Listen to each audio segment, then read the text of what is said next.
खामोश वाकयात में नए आने वाले दोस्तों से गुजारिश है कि चैनल को जरूर सब्सक्राइब करें और बेल आइकन पर जरूर क्लिक करें ताकि हर नई आने वाली वीडियो का नोटिफिकेशन आपको बर वक्त मिल सके। तो चलते हैं आज के एपिसोड की जानिब। सुबह के 11 बज चुके थे। रात देर से सोने के बायस वो दोनों अभी तक नहीं जागे थे। नींद पूरी होने पर फारिस की आंखें खुली। उसने आंखें मसलते हुए अपने बाएं जानिब देखा जहां वो उसकी तरफ कमर किए हुए नींद की वादी में गुम थी। वो उसके नजदीक हुआ और पीछे से उसे अपने हिसार में लिया।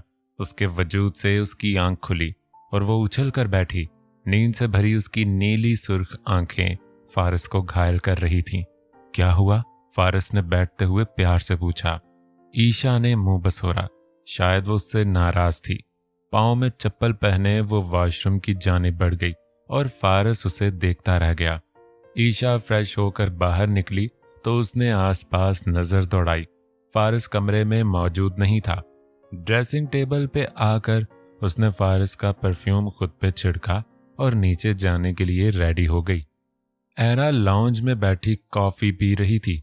जब उसकी नजर ईशा पर पड़ी, उसके मुंह से कॉफी का फवारा निकलकर फर्श भिगो गया क्योंकि ईशा ने फारिस की पैंट शर्ट पहन रखी थी।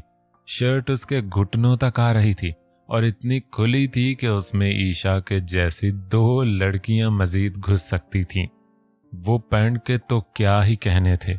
न जाने ईशा ने उसे काबू में कैसे किया हुआ था। हाफ पैंट को तो पोंचों से ही फोल्ड किया हुआ था। तभी फारिस एक रूम से निकला फ्रेश होकर और ईशा की हालत देखकर जूं का त्यों खड़ा ही रह गया। एरा का हंस हंस कर बुरा हाल हो रहा था। ये क्या पहन रखा है तुमने? फारिस ने उसके नजदीक आकर पूछा। लाउंज में 2 मुलाजमा और एक मुलाजिम भी मौजूद था जो ईशा को देखकर अपनी हंसी कंट्रोल करने के चक्करों में थे। आपके कपड़े? वो मासूमियत से बोली। चलो मेरे साथ। वो उसका नर्म हाथ पकड़ता हुआ कमरे में ले गया।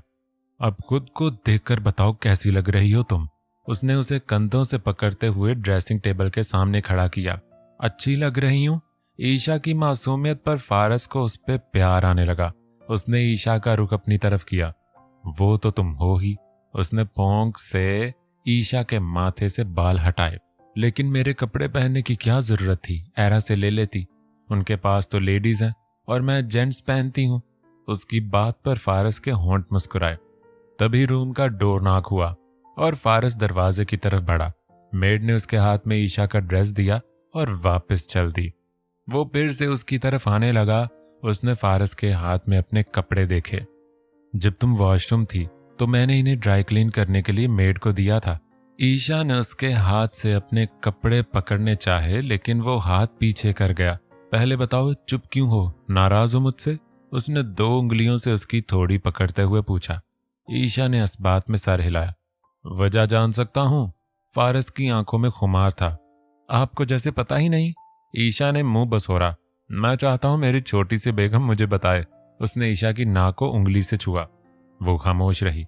अच्छा, मेरी छोटी सी बेगम रात की वजह से मुझसे नाराज है। आई एम सॉरी, मैं कंट्रोल नहीं कर पाया। उसने ईशा के रुखसार को हाथ में लिया। मुझे आपसे इस टॉपिक पर बात नहीं करनी है। वो तेजी से बोली। अच्छा, एक बार मुझे मेरे नाम से तो पुकारो। वो मुस्कुराया। मैं नहीं। ईशा की ये हरकत फारिस को बहुत क्यूट लगी। जैसे रात को कहा था फारिस। उसने ईशा के कान में अपना नाम लिया जैसे कल रात ईशा ने उसका नाम लिया था। रात वाला मंजर याद करके ईशा का दिल धड़कने लगा। पीछे हटे, मुझे मेरे कपड़े दें, चेंज करना है मैंने। उसने फारिस को हल्का सा धकेला। एक शर्त पर मिलेंगे, फारिस ने कहा। वो क्या? ईशा ने पूछा। तुम्हें यहां किस करनी होगी? फारिस ने अपनी गाल पर उंगली रखी। नहीं, मैं नहीं करूंगी, वो गुस्से से बोली। फारिस उसका नन्हा सा गुस्सा देखकर मुस्कुराया। सोच लो, वरना तुम्हें इन्हीं कपड़ों में फिर से नीचे जाना पड़ेगा और पहले की तरह सब तुम पर हंसेंगे। उसने उसे इमोशनल ब्लैकमेल किया। ईशा सोच में पड़ गई। एरा उस पर कितना हंस रही थी, उसे वो बात याद आने लगी। कुछ सोचते हुए उसने इस बात में सर हिलाया तो फारिस ने अपनी हंसी कंट्रोल की। आप नीचे झुकें, वो घबराई सी बोली। कैसी बेगम हो, शोहर को झुकने का बोलती हो? शौहर का मुकाम मालूम भी है या नहीं? उसने जानबूझकर छेड़ा। ओके, नहीं तो ना सही, मैं जा रही हूँ। वो गुस्से से बोलते हुए जैसे ही जाने के लिए मुड़ने लगी, फारस ने उसे कमर से पकड़ते हुए ड्रेसिंग टेबल पर बिठाया। ईशा की हार्ट बीट फास्ट हुई। वो ईशा के नजदीक हुआ। ईशा होंठ को गोल करते हुए उसके गाल पर रखने लगी। जब फारस ने रुख बदला और उसके होंठों को गिरफ्त में लिया, ईशा ने उसके सीने पर पंच मारने शुरू किए, लेकिन उसके लम्स में शायद दुनिया भूल चुका था। ईशा ने महसूस किया वो जितनी मुज़ाहमत कर रही है, फारस की गिरफ्त में इतनी ही शिद्दत आ रही है, इसलिए उसने अपने हाथ चलाने बंद किए। फारस की गिरफ्त में नरमी आई। कुछ देर बाद उसने उसके होंठों को आज़ादी बख्शी। उसने ईशा की तरफ देखा। ईशा को उसकी आंखों में अजीब सा नशा दिखाई दिया। वो उसके हाथ से कपड़े छीनते हुए वॉशरूम की तरफ भागी। उसके जाने के बाद वो मुस्कुराया। वो छोटी सी लड़की उसे अपना दीवाना बना चुकी थी। उसकी जिंदगी यूं रुख बदलेगी, फारस ने कभी सोचा न था। जोहा यूनिवर्सिटी में अकेली सीढ़ियों पर बैठी इरहाम को याद कर रही थी। जब वो दोनों यहाँ बैठकर घंटों बातें किया करते थे। 2 हफ्तों से उसने इरहाम को ना देखा था, ना ही उससे बात की थी। वो अभी इन्हीं सोचों में गुम थी जब उसका फोन रिंग हुआ। उसने पर्स से मोबाइल निकालकर देखा तो स्क्रीन पर एक अननोन नंबर जगमगा रहा था। जोहा ने कॉल रिसीव करके मोबाइल कान को लगाया, लेकिन वो खामोश रही। अननोन नंबर से कॉल आने पर वो हमेशा ऐसा ही किया करती थी। इरहाम ने उसके बोलने का इंतजार किया। जब उसे आगे से कोई रद्दे अमल ना मिला तो खुद ही बोला, जोहा। उसने कल शाम नया मोबाइल लिया था। सबसे पहले उसने जोहा का नंबर डायल किया। इरहाम? बेयकीनी से जोहा के मुंह से उसका नाम अदा हुआ। हाँ, मैं इरहाम हूँ, कैसी हो तुम? 2 हफ्तों बाद आ गई तुम्हें मेरी याद। तुम्हें मालूम भी है मैं कितनी परेशान थी। मुझे तुम्हारी कोई खैर खबर नहीं थी।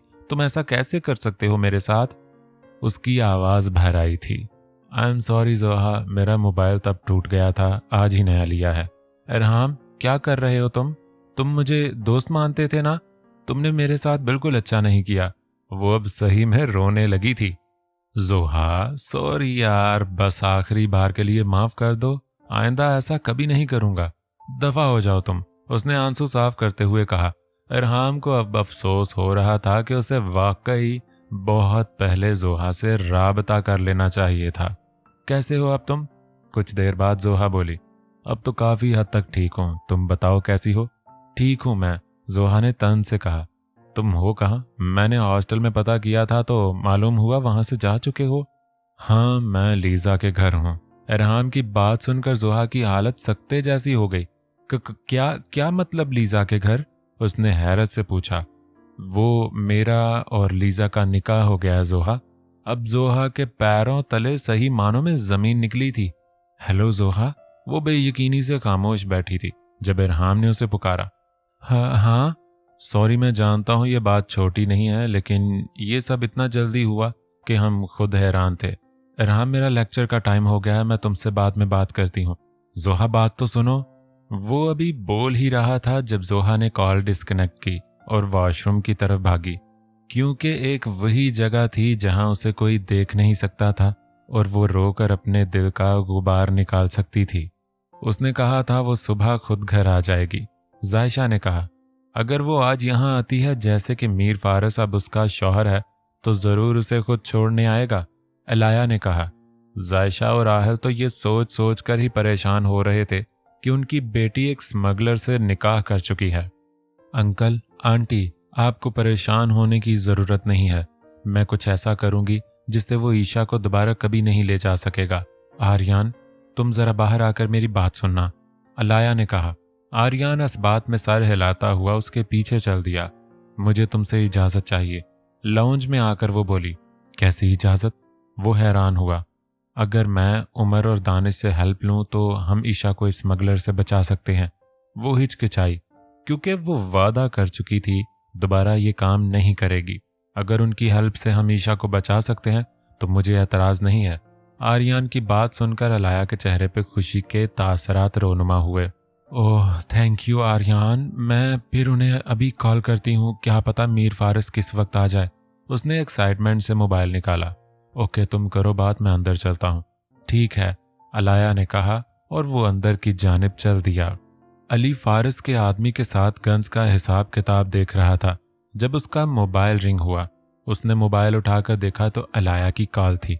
उसने एक नज़र आसपास के आदमियों पर डाली, फिर कॉल डिक्लाइन करते हुए मैसेज टाइप किया, I am on duty. Umar का ये मैसेज पढ़कर अलाया ने दानिश को कॉल की।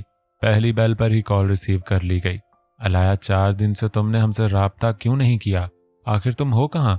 दानिश तेजी से बोला। वो सब मैं बाद में बताऊंगी, अभी मुझे तुम्हारी और उमर की जरूरत है। क्यों, क्या हुआ है? वो हैरान हुआ। आर्यान की कजन को मीर फारिस ने किडनैप करके निकाह कर लिया है। आज वो उसे छोड़ने आएगा। हमें हर हाल में उसे पकड़ना है। तुम तो जानते हो वो आसानी से हाथ नहीं आएगा। क्या आर्यान की कजन से मीर फारिस ने निकाह कर लिया? दानिश ने हैरत से कहा। उफ, ये वक्त हैरान होने का नहीं है। बस तुम जल्दी से आ जाओ और कुछ भी करके उमर को वहां से बुलवा लो, क्योंकि मुझे तुम दोनों की ही जरूरत है। ओके, मैं उसे वहां से बुलवाता हूँ। सुनो, ऐसा करते हैं, जहां इस वक्त उमर काम कर रहा है, पुलिस को इन्फॉर्म कर देते हैं कि यहाँ गैर कानूनी काम हो रहा है। और वैसे भी उमर मीर फारिस की काफी पिक्स ले चुका है सबूत के तौर पर। ये ठीक रहेगा, लेकिन पहले मीर फारिस को पकड़ेंगे, फिर उसके अड्डे का पुलिस को इन्फॉर्म करेंगे। ओके, मैं तुम दोनों का वेट कर रही हूँ। एड्रेस में सेंड करती हूँ। ओके कर दो। मैं भी उमर को कहता हूँ कोई बहाना लगाकर निकले वहां से। ओके। अलाया ने कॉल डिस्कनेक्ट की और मैसेज पे एड्रेस टाइप करने लगी। चलो तुम्हें घर छोड़ आऊं। नाश्ता करने के बाद फारिस ने ईशा से कहा, भाई प्लीज ईशा को यहीं रहने दे, मेरा भी दिल लगा हुआ है, बहुत प्यारी बातें करती है ये। एरा ईशा के जाने पर उदास हुई। एक बार इसके घर छोड़ना जरूरी है। गुड़िया, बहुत जल्द वापस ले आऊंगा। फारिस ने उसे समझाया। आप भी चलो ना हमारे साथ, तब तक मेरे साथ टाइम स्पेंड हो जाएगा आपका। ईशा ने कहा, ठीक कह रही हो, चलो आधा घंटा मजीद इसके साथ बातें कर लो, फिर बहुत जल्द मैं इसे वापस ले आऊंगा। ओके। एरा सोच में पड़ गई, फिर कुछ सोचते हुए इस बात में सर हिलाया और खड़ी हुई। वो तीनों गाड़ी में बैठे। फारिस ने गार्ड्स को दूसरी गाड़ी में बैठने का कहा। ओहो भाई प्लीज, आज के दिन तो इनको साथ ना ले। एरा तंग आकर बोली। वो जब भी बाहर जाती गार्ड्स की गाड़ी साथ होती। ये तुम दोनों की सेफ्टी के लिए हैं। फारिस ने कहा। नहीं प्लीज, आज के दिन नहीं भाई। एरा के आगे हथियार डालते हुए फारिस ने गार्ड्स को साथ जाने से रोक दिया। आज ड्राइविंग सीट पर भी वो खुद ही था। कुछ देर तक गाड़ी सड़क के ऊपर चलने लगी। आर्यन, तुम्हें गन चलाना आती है क्या? अलाया ने पूछा। अब इतना भी बच्चा नहीं हूं मैं, आती है मुझे। आर्यन ने उसके हाथ से गन पकड़ी तो अलाया मुस्कुराई। ओके दानिश, तुम अपनी जगह पर जाओ, अलाया ने कहा। हाँ, मैं इसी तरफ जाने लगा था, उसने जवाब दिया। Okay done. उमर, तुम भी छुप जाओ। आर्यन, तुम्हें मेरे साथ रहना होगा। अलाया की बात सुनकर आर्यन ने उसे घूरी से नवाजा। यानी कि आर्यन अपनी हिफाजत नहीं कर सकता था, तभी वो ऐसा बोल रही थी। मौका मिलने पर आहिल और बिलाल ने ईशा को पकड़ना था। फारिस और उसके आदमियों को अलाया और उसकी टीम ने देखना था। सब छुप जाएं, हो सकता है वो आने वाले ही हों। अलाया ने कहा तो सड़क के दोनों तरफ किसी न किसी चीज की आड़ में सब छुप गए। अलाया ने वो रास्ता बंद करवा दिया था, यानी वहां से कोई और नहीं गुजर सकता था। वो नहीं चाहती थी कि फायरिंग के दौरान किसी मासूम की जान जाए। वो सब घड़ी की तरफ देखते हुए गाड़ी के आने का वेट कर रहे थे। फारिस की गाड़ी देखते ही दानिश, जो कि ट्रैफिक पुलिस वाला बनकर खड़ा था, उसने उसे आगे जाने की इजाजत देनी थी। ईशा, आज तुम पहले की तरह बातें नहीं कर रही, तबीयत ठीक है ना तुम्हारी? एरा ने पूछा। एरा की बात सुनकर ईशा ने फौरन मिरर में फारिस की तरफ देखा, जो उसे आंख मार गया। बोलो ना, क्या हुआ? एरा ने उसका हाथ पकड़ा। जी एरा आपी, मैं ठीक हूँ। वो घबराई। उसकी बोलती तो फारिस ने कल रात ही बंद कर रखी थी। फारिस ईशा की हालत देखकर लुत्फानंदोज होने लगा। अच्छा ये बताओ, घर जाकर तुम मुझे भूल तो नहीं जाओगी? अरे ऐसे कैसे हो सकता है, भला मैं क्यों आपको भूलूंगी, आप इतनी अच्छी हो। वो फट से बोली। एरा मुस्कुराई। और भाई को? एरा ने उसके कान में कहा। ईशा के गाल दहकने लगे, जिन्हें मिरर में देखकर फारिस मुस्कुराया। सवाल का जवाब ईशा की ब्लशिंग ने ही दे दिया था। एरा ने अपनी हंसी दबाई। जैसे ही फारिस की गाड़ी ईशा के घर के टाउन में दाखिल हुई, फारिस को कुछ अजीब सा महसूस होने लगा। वहां परिंदा भी पर नहीं मार रहा था। गाड़ी देखते ही दानिश ने गाड़ी रुकने का इशारा किया। फारिस ने गाड़ी रोकी। गाड़ी का पासपोर्ट दिखाएं, दानिश ने कहा। उसने बैक साइड पर देखा जहां ईशा बड़े आराम से एरा के साथ बातें करने में मसरूफ थी। ट्रैफिक पुलिस इस एरिया में कब से आने लगी? फारिस ने डैशबोर्ड से पासपोर्ट निकालकर उसे दिया। कल यहाँ बहुत बड़ी डकैती हुई है, इसलिए कुछ दिन हमें यहाँ ड्यूटी करनी पड़ेगी, दानिश ने पासपोर्ट देखते हुए कहा, जिस पर फारिस के मुतालिक सारी इन्फॉर्मेशन जाली थी। ओके, आप जा सकते हैं। उसने पासपोर्ट वापस किया। फारिस ने गाड़ी आगे बढ़ाई। उसकी छठी हिस्स कुछ गलत होने का इशारा देने लगी। पूरा टाउन सुनसान पड़ा था। किसी भी घर के बच्चे भी नजर नहीं आ रहे थे। दानिश ने अलाया का नंबर मिलाया। अलाया को मालूम हो गया कि फारिस पहुंच चुका है। इससे पहले कि फारिस गाड़ी मजीद आगे बढ़ाता उसने टर्न लिया। दानिश को खतरा लाहक हुआ। सब बाहर निकल आओ, वो वापस जा रहा है, उसने कॉल पर कहा। अलाया, उमर, आर्यान सब गन्स हाथों में लिए बाहर निकले। टायर को शूट करो, अलाया ने कहा तो उमर ने टायर का निशाना बांधा, लेकिन फारिस ने गाड़ी को शेकिंग शुरू की। ये क्या हो रहा है? ईशा घबरा गई। एरा ने उसका हाथ पकड़ा। कुछ नहीं, सब ठीक हो जाएगा, तुम परेशान नहीं हो। एरा खुद तो उन सब की आदी थी, लेकिन ईशा के लिए यह पहली दफा था, इसलिए उसने उसे हौसला दिया। ईशा के असली छक्के तो तब छूटे जब दानिश ने पॉकेट से गन निकालकर फारिस का निशाना बांधा और बदले में फारिस ने उसके हाथ पर शूट किया। वो फारिस को देखकर चीखने लगी। एरा, ईशा को संभालो, फारिस तेजी से बोला। अलाया, आर्यान और उमर गाड़ी में बैठे और गाड़ी उनके पीछे दौड़ाई। आहिल और बिलाल दानिश की तरफ भागे। ईशा ने बैक मिरर से देखा तो उसे अपने पीछे एक गाड़ी आती दिखाई दी, लेकिन वो गाड़ी के अंदर बैठे लोगों को पहचान न सकी। गाड़ी पर मुसलसल फायरिंग हो रही थी। उनका मकसद टायर पंक्चर करना था। गाड़ी में ईशा के होने के बायस वो गाड़ी पर फायरिंग नहीं कर सकते थे। एरा, ईशा नीचे झुक जाओ। फारिस गार्ड्स को साथ न लाकर बहुत पछता रहा था। ईशा डर के मारे रोने लगी। एरा ने उसे गले से लगाया। फारिस ने गाड़ी की स्पीड फुल की। गाड़ी मेन रोड पर उतर आई जहां और भी ट्रैफिक थी।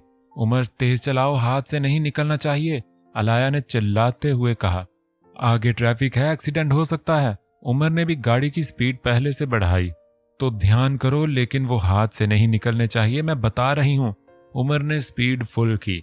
जैसे ही उनकी गाड़ी फारिस की गाड़ी के करीब हुई, अलाया ने शूट किया। ईशा बेहोश हो चुकी थी। एरा ने उसे सीट पर लेटा दिया। फारिस ने गाड़ी से हाथ बाहर निकालकर फायरिंग की जब उसकी गाड़ी किसी की गाड़ी से टकराई। एरा की तरफ का दरवाजा खुला और एक झटके के साथ वो सड़क पर गिरी। सर पर चोट लगने की वजह से अगले लम्हे वो बेहोश हो चुकी थी।